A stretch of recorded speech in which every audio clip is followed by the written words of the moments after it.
lil'alamin. Allahumma salli ala sayyidina habibina syafi'ina wa maulana Muhammadin wa ala alihi wa sahbihi ajma'in. Amma ba'd. Ayyuhal ikhwan rahimakumullah, ittaqullaha haqqa tuqatih wa la tamutunna illa wa antum muslimun.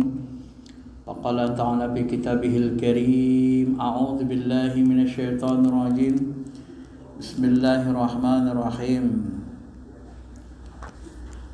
Al-yawma akmaltu lakum dinakum wa atmamtu 'alaikum ni'mati wa raditu lakumul Islam dinan. Shadaqallahu azim. Hadirin jemaah sidang Jumat yang dirahmati Allah, mari sama-sama kita jaga, kita pupuk, tingkatkan kualitas iman takwa kita, karena hidup mati kita sesungguhnya sangat bergantung kepada kualitas keimanan, ketakwaan, ketaatan kita kepada Allah. Seberapa tinggi pun jabatan yang kita punya, tanpa keimanan dan ketakwaan, maka Allah tidak akan menghargai kita sama sekali. Bahkan Allah mengatakan dalam Al-Quran, innal musyrikina najisun. Orang-orang musyrik itu bagi Allah setara dengan najis karena ketiadaan iman. Begitu juga harta kekayaan sebanyak apapun yang kita punya dan peroleh tidak akan membuat Allah ridho dan bangga kita sebagai hambanya, kecuali kita menjadikan diri kita sebagai orang yang beriman, yang bertakwa dan taat kepadanya. Ma'asyiral muslimin, jemaah sidang Jumat yang dirahmati Allah. Dalam sebuah hadis yang panjang, satu waktu pernah Jibril datang berjumpa kepada Nabi SAW. Bainama nahnu julusa inda Rasulullah. Umar radhiyallahu anhu menceritakan, satu saat kami duduk bersama Rasulullah. Zata yaumin idh tala alaina rajulan syadid bayad. Satu waktu kami duduk bersama Rasulullah, tiba-tiba datang muncul seorang laki-laki yang sangat tampan, pakai jubah bayadus siap, jubahnya putih bersih sekali. Sadidus syawari sya'ar, rambutnya juga hitam mentereng, gagah ganteng. La yara alaihi asarus safar. Pemuda ini tidak kelihatan orang yang musafir. Wala ya'rifahu minna ahadan. Dan kami enggak ada yang mengenalnya. Ini siapa orang ini? Sahabat bertanya-tanya. Hatta jalasa ilan Nabi sallallahu alaihi wasallam. Kemudian dia duduk bersama Nabi. Fasnada rukbatayhi ila rukbatayhi. Kemudian dia sandarkan lututnya ke lutut Nabi. Wa adha kaffai ala fakhidhi. Kemudian diletakkan dua tangannya, tapak tangannya kepada paha Nabi, dipegangnya sama paha Nabi.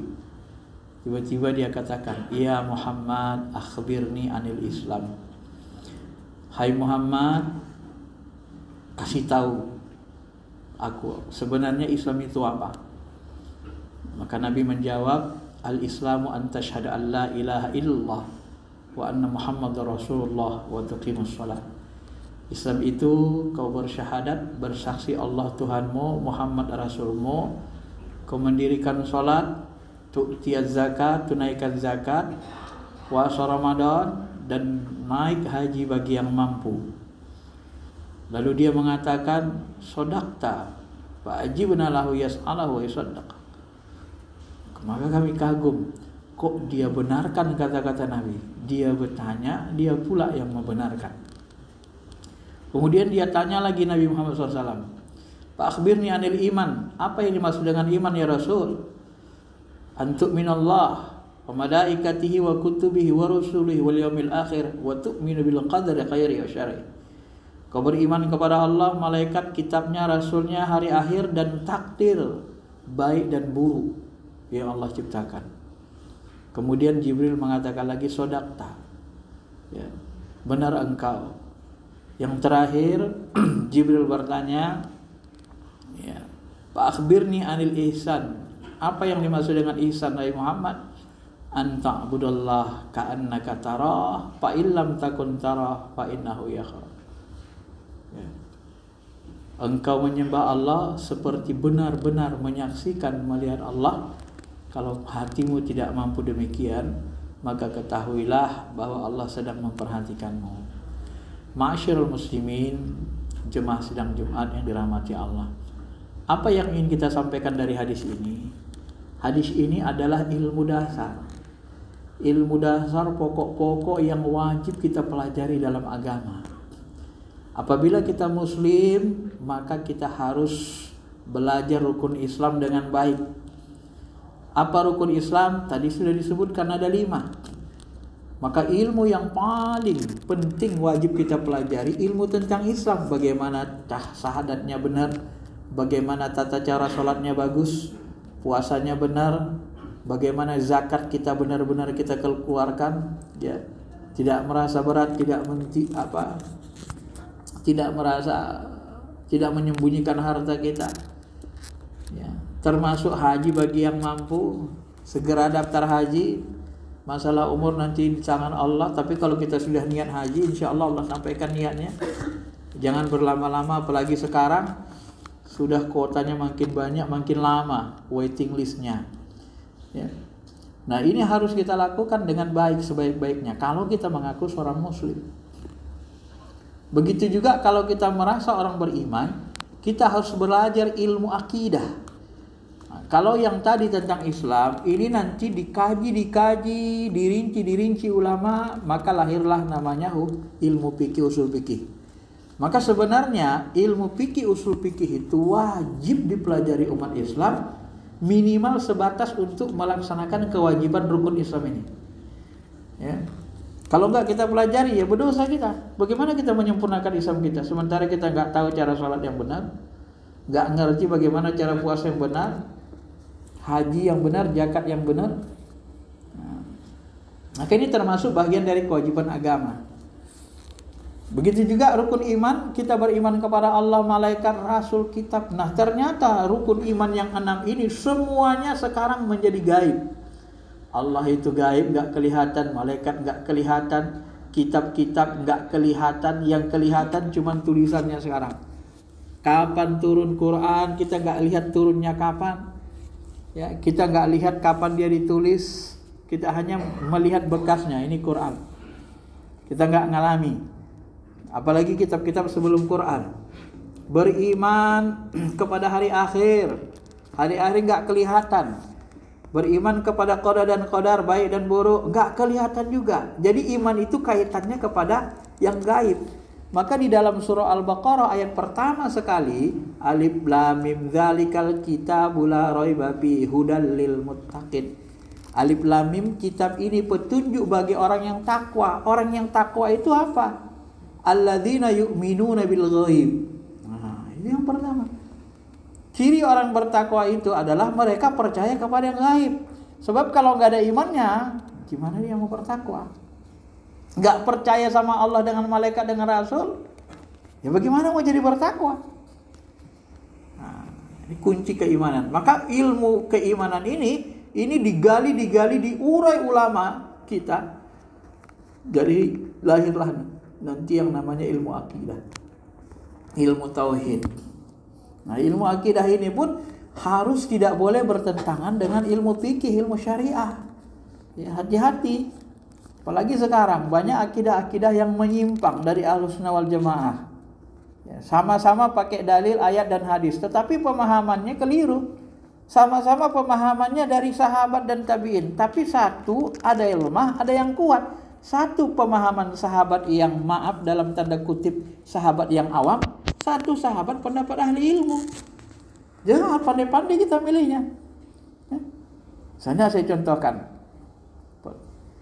Ketika seseorang berkata, ya Rasul, coba tes dulu budak aku ini. Budak aku ini orang beriman apa enggak? Kalau orang beriman mau kumerdekakan dia. Ini kerjanya enggak bagus. Lalu dites Rasul. Aina Allah, di mana Allah? Bisama katanya. Langit. Man ana? Siapa saya? Rasulullah. Nah, udah berimannya dia. Selesai. Nah, ini pemahaman seorang awam, budak. Tidak bermaksud untuk melemahkan sahabiah. Tapi kita pahamlah seorang budak sejauh mana pengetahuan agamanya. Ya. Jangan kita beranggap sahabat itu semuanya alim, tidak begitu. Ya. Masa kita ini juga ada yang alim, ada yang enggak, ada yang sedang. Sahabat juga begitu. Nah, tapi ketika kita tanya Ali misalnya, Imam Ali, ya, hai Ali, ya, bagaimana menurutmu tentang arasy Allah? Imam Ali mengatakan arasy itu adalah untuk menunjukkan bukan tempat zatnya, itu untuk menunjukkan keagungannya. Mana lebih alim Ali dari budak? Lebih alim Ali. Lalu kita ngikut yang mana? Pemahaman yang sederhana atau pemahaman ahlinya? Nah, ini harus pandai-pandai kita memahaminya. Ma'asyiral muslimin, jamaah sidang Jumat yang dirahmati Allah Subhanahu wa taala. Maka dari itulah ilmu akidah ini pun harus dipelajari. Ilmu akidah ini kalau bahasa saya cenderung seperti emosional. Kita belajarnya dengan hati. Karena kita belajar yang gaib, yang gak kelihatan. Hati itu cenderung rasa itu cenderung emosional. Kalau kita belajar fikih, itu menggunakan kekuatan ro'yu, akal. Al-Quran, hadis dipahami Nabi, dipahami sahabat, dipahami ulama. Bagaimana metode Nabi memahami, menetapkan hukum. Bagaimana cara Allah menetapkan hukum, itu ada logika-logika berpikirnya, ada kaedah-kaedah syariahnya. Tidak sembarangan comot ayat, comot hadis, langsung keluar hukum, tidak bisa begitu. Ya. Ada kaedah-kaedah hukumnya. Maka ulmu fikih, usul fikih itu dia ada kaedah hukumnya, kaedah berpikirnya, kaedah logis, karena dia rasional. Sebab agama ini tidak boleh tidak rasional juga. Agama ini punya unsur rasional, punya unsur emosional. Kalau nggak emosional bahaya juga. Ketika Al-Quran diinjak-injak, kita nggak marah, iman kita dipertanyakan. Ya. Tapi rasional juga, ya. Jangan tidak rasional. Ya.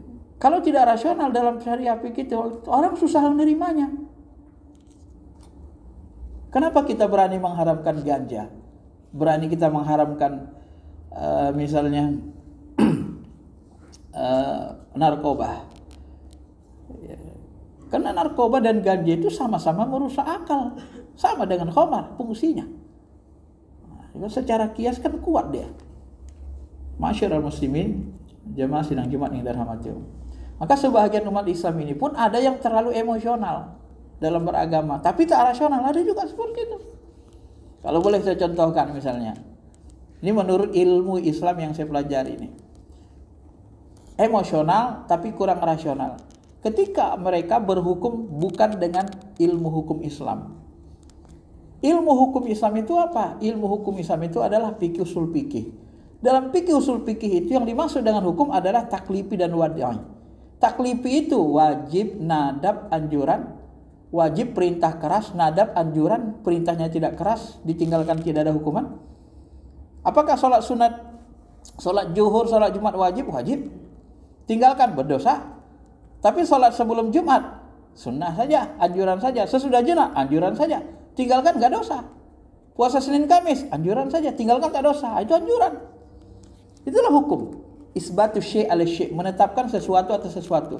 Berpahala kita melakukannya atau dosa kita meninggalkannya, itu ditetapkan.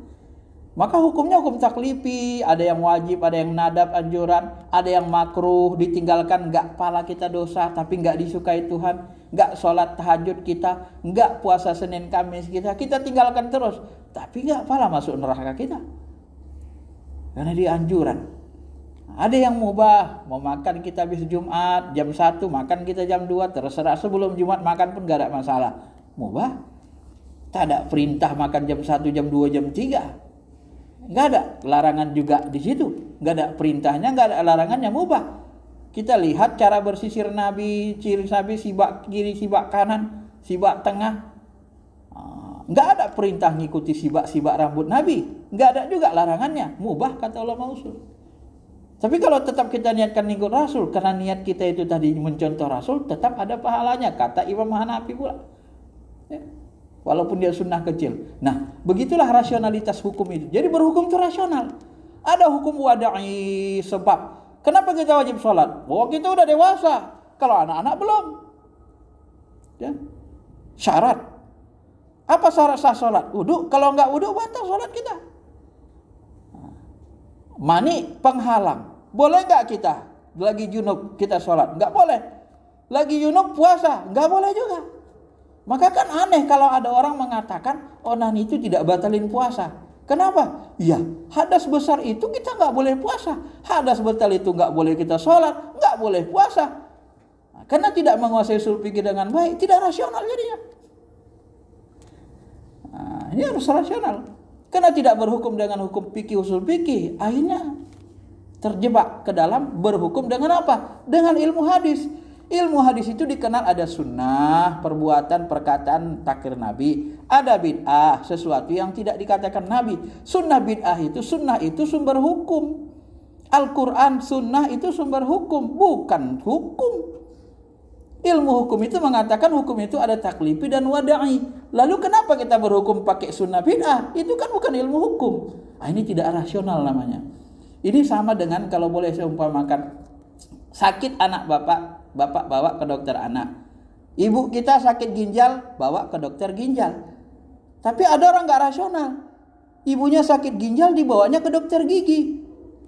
Kan gak rasional. Kenapa? Dia anggap itu sama-sama ahli kesehatan, sama-sama dokter, sama-sama orang ngerti kedokteran. Tapi kan spesialisnya beda. Itu sama-sama ilmu agama, tapi kan beda ilmu hukum dengan ilmu hadis. Ini harus paham kita Pak sebenarnya. Nah, inilah ajaran Islam dasar agama kita ini. Ya. Jadi belajar ilmu tauhid itu ada rukun imannya. Rukun iman menghasilkan ilmu tauhid. Belajar ilmu Islam menghasilkan ilmu fikih usul fikih. Itulah yang melahirkan imam mazhab. Maka nanti ulama itu ada yang ahli mazhab, Imam Syafi'i, Imam Hambali, Imam Malik, yang paling tua Imam Hanafi, mazhab sunnah. Ini 4 imam mazhab yang terkenal. Kalau bahasa lainnya ini wali Allah dalam hal fikih. Ya, ada nanti yang jago konsentrasinya ke akidah.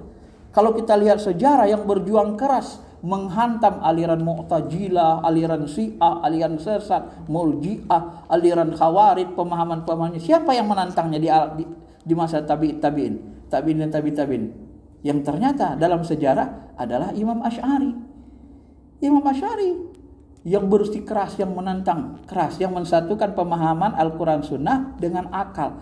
Karena keimanan ini harus juga rasional. Di samping emosional juga kita harus rasional. Tapi dia cenderung emosional memang keimanan itu. Berbeda dengan ilmu fikih, dia cenderung rasional. Ya. Karena dia bisa dilihat, bisa diperhatikan dengan mata. Dan yang terakhir, ajaran Islam kita ini adalah ihsan. Engkau beribadah atau menyembah Allah seperti benar-benar melihat Allah.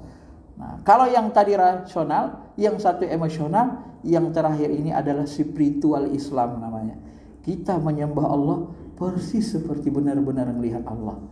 Nah, kalau kita kaji bagaimana cara melihat Allah supaya Allah itu nyata, belajarlah kita ilmu spiritual Islam. Kita baca surah An-Najm, Allah Ta'ala berfirman. Apa kata Allah Subhanahu Wa Ta'ala? Allah Subhanahu Wa Ta'ala mengatakan, ma kadzabal fuadu ma ra'a. Muhammad tidak mendustakan apa yang dia lihat. Siapa yang dia lihat? Kata Ibnu Abbas, dia melihat zatnya. Dia melihat Allah. Ya. Tafsir lain mengatakan dia melihat Jibril. Jadi untuk sampai kepada hakul yakin, kita harus menggunakan mata hati spiritual. Maka orang yang spiritualnya tinggi, merekalah yang paling mengenal Allah. Ya. Orang yang spiritualnya dalam, halus, merekalah yang paling kenal dengan Allah. Karena kita bisa mengenali Allah itu kalau mata hati kita kebuka. Bagaimana supaya mata hati kita kebuka? Bersihkan sebersih-bersihnya. Bagaimana cara membersihkan hati? Muncullah ilmu yang namanya ilmu tasawuf. Maka Al-Ghazali menulis ilmu Ihya Ulumuddin. Tasawuf itu takhalli. Apa cara takhalli itu maksudnya? Kosongkan hati dari syirik, dari riya, dari sum'ah, dari hasad, dengki, dari berbuat selain Allah tidak ikhlas. Kosongkan dulu dari semua kejahatan. Bersihkan dia. Kemudian tahalli. Baru masukkan sifat terpuji. Yakin kepada Allah, ikhlas, tawadu. Nah, itu semuanya. Setelah yakin kepada Allah, ikhlas, tawadu, rendah hati, ya, ridho kepada Allah, syukur, baru muncul nanti tajalli. Baru mata hati kita menyaksikan kenyataannya. Mohon maaf kalau saya mengatakan ini, mohon maaf. Coba tanya hati kita, mana lebih nyata Allah daripada mobil kita? Ya, hampir rata-rata orang mengatakan lebih nyata mobilnya. Kenapa? Karena dia mandang pakai mata kepala. Maka Allah itu tidak nyata. Padahal Allah sendiri mengatakan huwa zahir wal batin. Allah itu nyata. Zahir Allah itu. Wal batin, tersembunyi. Jahirnya apa? Jahirnya dalam pandangan mata hati. Tapi kalau kita memandang pakai mata hati, Allah itu nyata, lebih nyata dari mobil. Allah itu nyata, lebih nyata dari napas yang kita hirup. Bahkan Allah lebih dulu ada daripada oksigen yang kita hirup. Kenapa? Karena yang menciptakan oksigen itu Allah. Yang menyuruh jantung kita berdetak Allah. Maka Allah lebih dulu ada daripada jantung kita, daripada detak itu. Wallahu khalaqakum wa ma ta'malun. Allah yang menciptakan kamu dan perbuatanmu. Jadi kalau kita memandang dengan mata hati, bersih mata hati kita, yakinlah kita kepada Allah. Kalau yakin kepada Allah dengan hanya mengandalkan ainul yakin, hanya mengandalkan mata melihat kebesaran Allah, itu yakin di level syariat, rendah. Di atas itu ada lagi ilmu yakin, di atas ainul yakin ada ilmu yakin. Yakin berdasarkan ilmu, berdasarkan akal, analogi, logika, yakin kita akan Allah. Di atas itu ada lagi namanya hakul yakin. Yakin kepada Allah dengan mata hati. Karena kita memandangnya dengan mata hati. Karena kalau tidak terbuka mata hati kita, keyakinan kita semakin lemah kepada Allah Subhanahu wa taala. Karena yang bisa menyampaikan kita ke puncak keyakinan itu adalah hati. Lub, kalau bahasa Tuhan dalam Quran namanya lub, inti ruh atau mata hati atau fuad. Itulah yang disebut Allah dalam surah Al-Imran. Ya, yang bisa menangkap kebesaran Allah di alam semesta itu adalah ulul albab. Siapa ulul albab? Alladzina yadhkurunallaha qiyaman wa qu'udan wa 'ala junubihim. Yang setiap saat mereka memandang Allah. Kemanapun, aina ma tuwallu fasama wajhullah. Kemanapun mereka pergi, mata hati mereka memandang Allah sehingga zikirnya tidak bisa putus. Kenapa? Karena mereka memandang dengan mata hati, dengan ruh mereka. Tidak hanya memandang dengan mata kepala, sehingga Allah itu tidak nyata. Nah, inilah 3 ilmu dasar Islam yang harus kita pelajari. Dari awal kita belajar fikih, benar keislaman kita. Kemudian kita belajar ilmu akidah, benar cara kita memahami Allah, memahami Tuhan. Benar cara kita memahami malaikat, ya, berdasarkan wahyu dan seterusnya, pendapat-pendapat ulama. Dan yang terakhir, anta'budullah ka'annaka tarah. Benar ihsan spiritual kita. Kalau Islam itu tidak spiritual, tidak ada sisi spiritualnya, kita buang sisi spiritual Islam ini, maka ketahuilah cepat atau lambat umat Islam ini akan lari ke dunia perdukunan spiritual hitam. Kenapa? Ya perhatikan saja. Banyak sekali ada orang yang main santet, ada orang main ini main. Kenapa? Nggak paham dia spiritual putih. Akhirnya umat Islam lari ke spiritual hitam. Tahukah kita siapakah orang pertama kali yang datang ke Indonesia ini untuk menundukkan jin-jin tanah Jawa, menaklukkannya? Kalau bukan Syekh Subakir. Coba baca sejarah. Bagaimana Syekh Subakir pertama kali datang ke Indonesia ini. Dialah yang bisa menundukkan spiritual hitam jin-jin tanah Jawa sehingga Islam bisa disebarkan. Sebelum dia datang, menurut buku Babat Tanah Jawa, sejarah orang-orang Jawa, disebut bahwa sesungguhnya sebelum Syekh Subakir datang, banyak orang-orang fikih, orang syariat yang mati dibunuh, disantet, ngajar-ngajar ngaji sampai ribuan orang. Sampai Syekh Subakir datang, barulah dia tundukkan tukang-tukang santet dan jin dan barulah Islam bisa masuk menebar ke tanah Jawa ini. Dan itulah buktinya bahwa spiritual Islam itu sangat dibutuhkan. Karena kalau tidak, umat Islam kita akan lari kepada spiritual hitam. Karena Islam itu al-yauma akmaltu lakum dinakum wa atmamtu 'alaikum nikmati wa raditu lakum al-Islam madina. Karena ajaran Islam ini sudah meliputi semuanya, tapi bukan rinci semuanya, sudah meliputi hal yang pokok. Ya, ada ajaran Islam, ada ajaran akidahnya, ada ajaran akhlaknya, spiritualnya, ada politiknya, ada ekonominya, ada. Jadi ajaran yang dimaksud dengan sempurna di situ, ajaran pokok-pokoknya sudah sempurna, kata Wahbah Zuhaili. Syariat Islam itu sudah sempurna pokok-pokoknya. Rinci-rincinya nanti tergantung perkembangan zaman. Itulah dibutuhkan nanti ijtihad. Bukan sempurna itu semuanya sudah detail. Dan bukan sempurna syariat Islam berarti syariat Nabi Adam gak sempurna. Mana ada syariat Allah yang tidak sempurna? Syariat Allah pada masa Nabi Adam sempurna untuk masanya. Pada Nabi Musa sempurna untuk masanya. Walaupun berbeda-beda. Nabi Adam boleh nikah saudara, zaman sekarang gak boleh. Nabi Musa tobat bunuh diri, zaman sekarang gak boleh.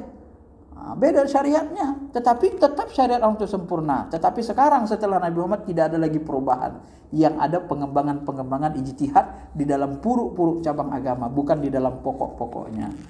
Mudah-mudahan bisa dipahami dengan baik dan menambah keimanan dan ketakwaan kita, dan kita mengerti sebenarnya ini saya menyampaikan cara kita belajar agama. Belajarlah dari ilmu Islam, kemudian ilmu iman, dan kemudian ilmu ihsan, atau dari iman dulu juga boleh, ke Islam baru ke ihsan.